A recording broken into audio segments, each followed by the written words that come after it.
And rap music and the Supreme Court. Jadakiss is here talking about why rap should be protected by the First Amendment. All right, welcome to the 9 o'clock hour. Good day. All right, 5 years ago, Pennsylvania Supreme Court sentenced Pittsburgh rapper Mayhem Mal, real name Jamal Knox, to 2 years in prison for terroristic threats and witness intimidation. We'll tell you what it was all for. Yeah, and it was because of a song that he wrote after his arrest, Blank the Police, where he named the officers that were involved in his arrest. So now several famous rappers, they are urging the U.S. Supreme Court to take up the case and decide whether his song lyrics are actually protected under the First Amendment. Joining us now, we have rapper Jadakiss and his attorney, Alex Spiro, joining us this morning to talk about this. Jadakiss, we have to start with you. Yeah. Okay, so does this come down to not understanding, being informed about the lyrics, that if rappers went around saying each time that they would kill someone that you took it literally, there would be nobody? Yeah, I mean, you gotta understand it's an art form and you should be able to say whatever you want to say to a certain extent. It's no different than the video games that's very violent. The movies, when one of your favorite actors kills a lot of people, it's just a movie. It's just art. It's just a song. But to name the police officers in this particular Now, that might be a little different. I don't know how serious it is if you take the actual names of an officer. That's something different. But to be able to portray or depict a song, you should be able to do that free will, on your own. Alex, where do you fit in here? Because I know a lot of the rap community is coming together. Meek Mill, Fat Joe, they're all signing up in support of this rapper. What we want to do is basically urge the Supreme Court to clarify the law on this. What we want to have happen is so that if you have a country song where they say the exact same thing that they say in a rap song, that the country artist is treated the same as the rap artist. And if that's even and that's fair, that's fine with us. Okay, so I know you've made that point before. So we have lyrics from an outlaw country song, and we have lyrics from I think Mal's. Yeah. So let's take a look at what they say. Okay. Can you put up those lyrics?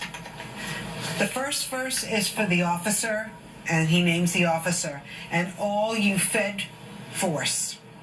That is, let's kill these cops because they don't do us no good. And then This is the outlaw song, Lori. Okay, I'm trying to get the lyrics. You have them wrong? Yes.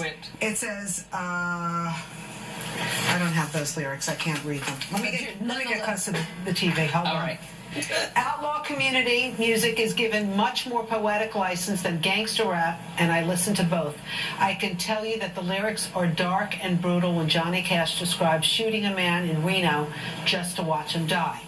Now you're saying that those are so similar that the court should have to clarify why one is criminalized and you take a young person, a teenager, and you put them in prison and make them a felon, and why the other person can sing and perform and nobody bothers them at all. So because are you concerned, like the Supreme Court, I think the average age is 66.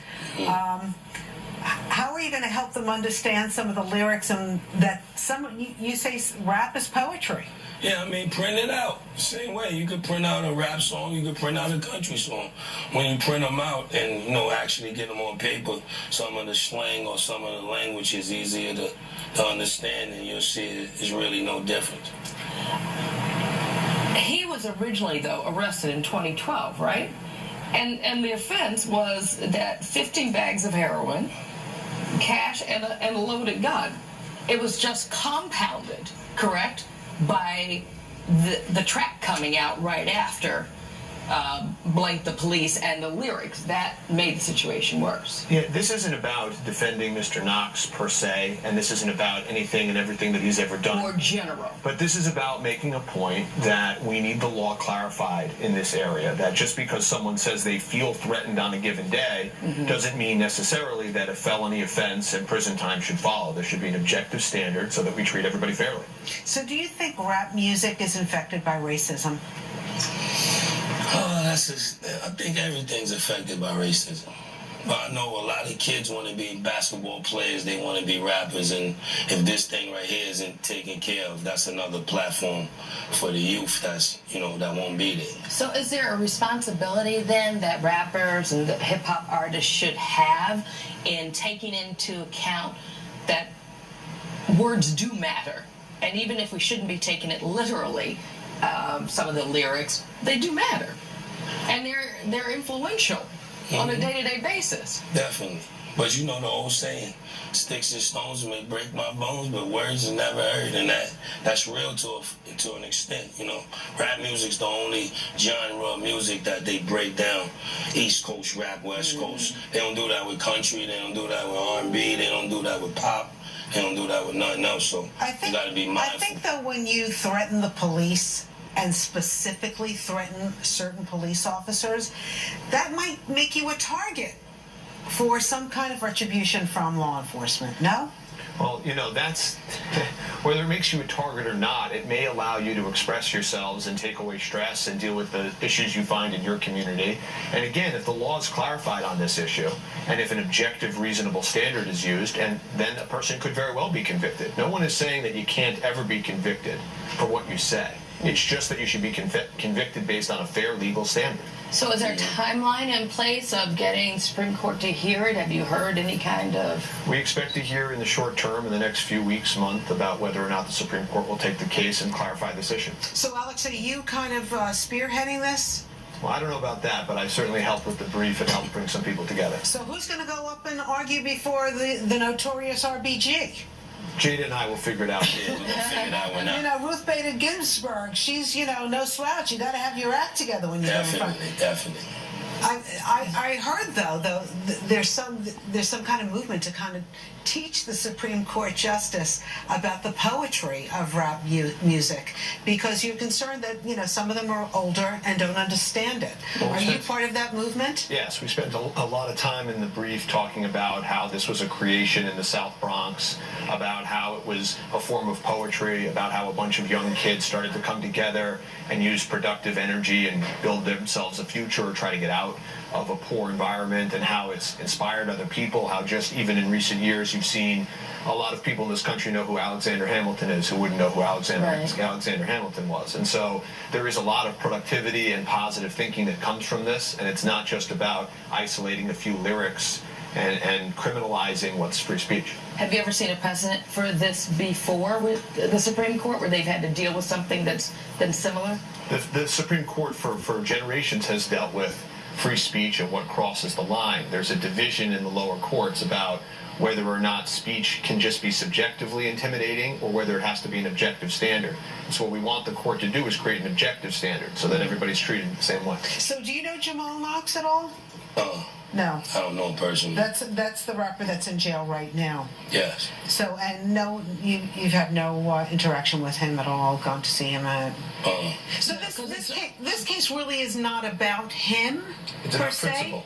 It's about principle, correct. It's about what the law should be, what the law needs to be clarified, and it's about principle. Because at the end of the day, it affects all of you. Is that right? Yes. So when you talk with other rappers and other hip-hop artists, what is the consensus then? I mean, you all had to have come together to be in unison to say, okay, we're going to combat this on a whole different level, that Mayhem may be in there, but this isn't really about him, this is about us. Yeah, it's about the culture, it's about the the art form. Like I said at the end, he has some of his own personal issues, but it's a bigger matter of, for the youth. For my thing is the young kids that want to be rappers. So let me ask you, is this making you think twice about, writing lyrics for your next song? I always think twice now because of my kids. I got young kids that listen to the lyrics also, so I try to be mindful when I'm making songs. You're cleaning it up? I clean it up to a certain extent, but you still gotta express yourself the way you want to express it, but just be mindful, like I said, for the babies. Right. All right. Interesting case. You have to keep us up to date. Yeah. Let us know how it unfolds. Jada